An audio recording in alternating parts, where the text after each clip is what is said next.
Today on Toy Shiz, the finale of the Three Jokers wave. Let's talk toys.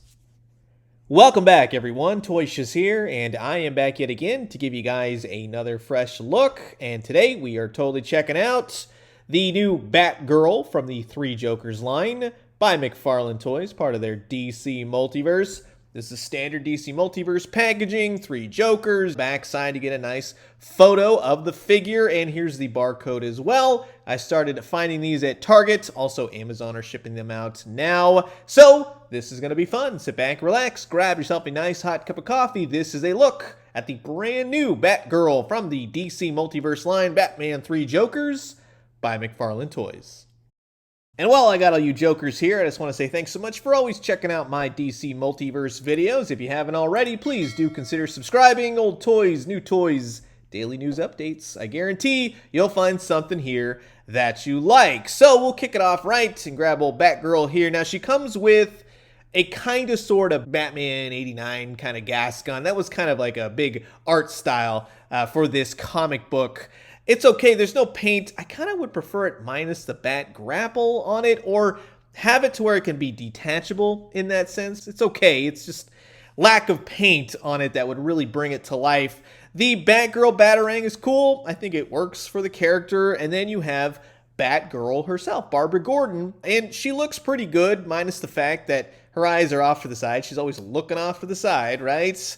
I'm not a fan of that. I really hope that they do not continue doing that. It looks really weird, especially when taking photos. She's got some really nice sculpted hair, really nicely painted hair. That is stellar right there. Overall, I dig the face sculpt on her. It's maybe a little harsh for a female, you know, in that sense, but it's not too shabby. Also, the cape, I don't mind the windswept look, but I would love it just kind of draped down to the side. You know what I mean? It's better, but you get more dynamics out of that, especially with the way the hair is going.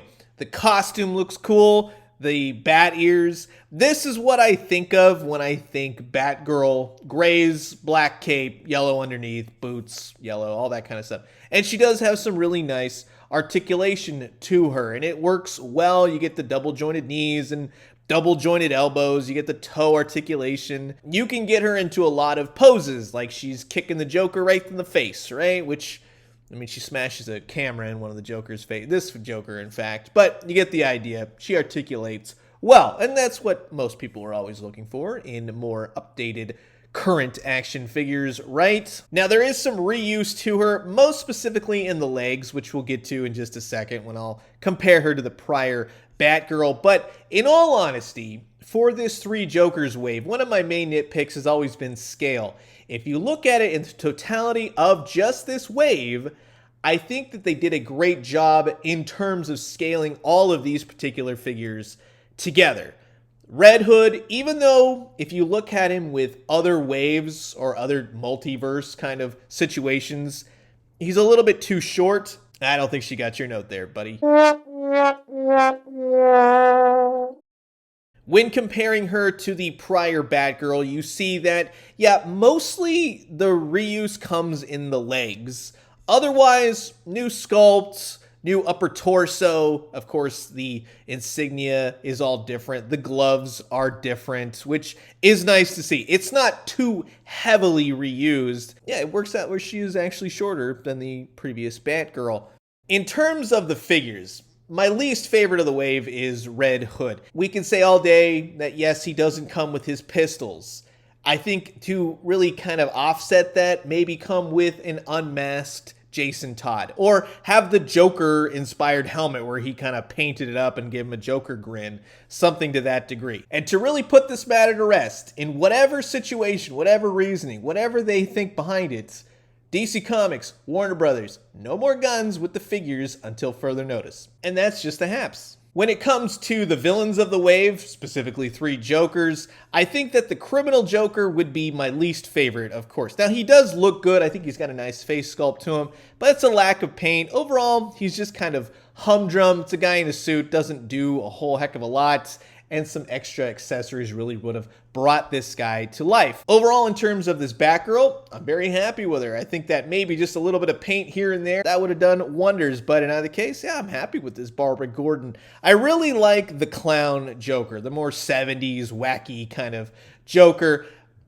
Alternate heads, sure, all day. A little bit more paint here and there on the figure would have been nice. I like that they gave him the lines on his pants. He's a little awkward, a little bit diaperish in some instances, but overall, with the exception of a few things here and there, nitpicks, I actually really like this Joker. And then Batman, which I think they gave us a really great Batman. This is one of the best Batmans they've done so far. He gets a little bit, let's say, Ben Affleck, Justice League-ish in some of the texturing, which I don't mind, but then it also reminds me of those movies, and I'm just not a fan of those. He's got a great cape on him. Overall, big, beefy, burly Batman. That makes for a great looking figure. And to be honest, the finest figure of this entire wave is the Killing Joke Joker, or the Comedian Joker. He's a sinister, creepy looking Joker. The paint they put on the eyes for the reflection is amazing. He even reminds me of that great scene in Mask of the Phantasm where he assaults Arthur Reeves. But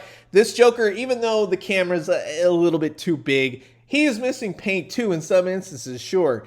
But it's a great looking Joker, and I really, really like this guy. Just in him sitting on the shelf, staring at you, that makes for a great looking figure. So overall, I would say that there's a lot more pros than cons in this wave. I think that this is now the gold standard going forward with Mcfarlane Toys, and I'd like to see more of it. One great problem, though, I feel, is that they don't come out in waves. You know, you would think like, oh, it's 3 Jokers wave. So you got all 6 of these figures, you go to the store and you grab them all. No, they kind of disperse them. Walmart gets a figure, Target gets a figure, this store gets a, you know what I mean? And they kind of break it up. Amazon ships a Batgirl. You go to GameStop, it's a little bit all over the place for me. And for me, who's pretty adept to this kind of thing, I can imagine how it is for just the casual collector, the running around town. Not to say that we need a collect-to-build figure, but I would say that would have been nice to have, especially you're collecting 6 figures. But then it also makes it so that you can pick and choose. You don't have to get every single Joker.